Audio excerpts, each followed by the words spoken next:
আসসালামু আলাইকুম এভরিওয়ান, আশা করি সবাই ভালো আছেন। এটা হলো কি আমার মায়ের ছাদের উপরের কবুতর পালন।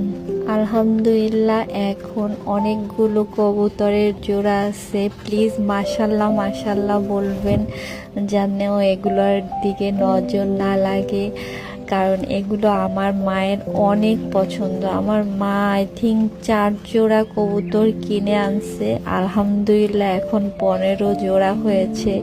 এগুলো ডিম পাড়া, তারপরে দেখা যায় কি এগুলো ডিম পাড়ার পরে বাচ্চা ফুটানোর পরে 1 সপ্তাহ কোনো রকম রাখে না, তারপরে আবার ছেড়ে অন্য জায়গায় মানে নিজেদের মতো থাকা শুরু করে। তারপর ওই ছোটো বাচ্চাদের খাওয়ানো, লালন পালন করা, এগুলো না মানুষের উপরেই ডিপেন্ড করে বেশিরভাগ। তো এগুলো আমার মা সব সময় করে। তারপরে এই যে গোসল করতেছে, এদের গোসল করানো, খাবার দেওয়া, এদের সাথে অনেক সময় দিতে হয়, নয়তো দেখা যায় যে মানুষ না চিনলে এরা উড়ে যেতে চায়। তো তারপরও কি করতে হবে, কিছু তো খেতে হয়, কারণ পালা আর পরে একটু খাওয়া দাওয়াও করতে হয়, যেটা খুব শরীরের জন্য খুবই ভালো।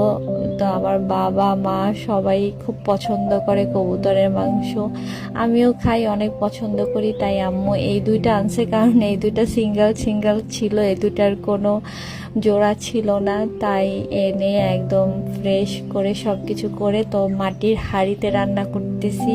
এটার সাথে যদি মাটির চুলা হতো তাইলে আরও অসাধারণ হতো। আমাদের ছাদের উপরে আছে মাটির চুলা, বাট একটু বৃষ্টির দিন তো এখন আর ওই ঝামেলা নিতে চাচ্ছি না, তাই গ্যাসের চুলাই আপাতত মাটির হাঁড়িতে রান্না করতেছি। তো এই যে পেঁয়াজ বাটা, আদা বাটা, রসুন বাটা, তারপরে হলুদ মরিচের গুঁড়া, তো সব কিছুই আম্মু এক এক করে দিয়ে দিচ্ছে। আমি একটু নাড়াচাড়া করতেছি, কারণ মাটির হাঁড়িতে রান্না করতেছি, খুব পরিমাণে ইচ্ছা করে যে দাও আম্মু আজকে আমি একটু নাড়াচাড়া করি।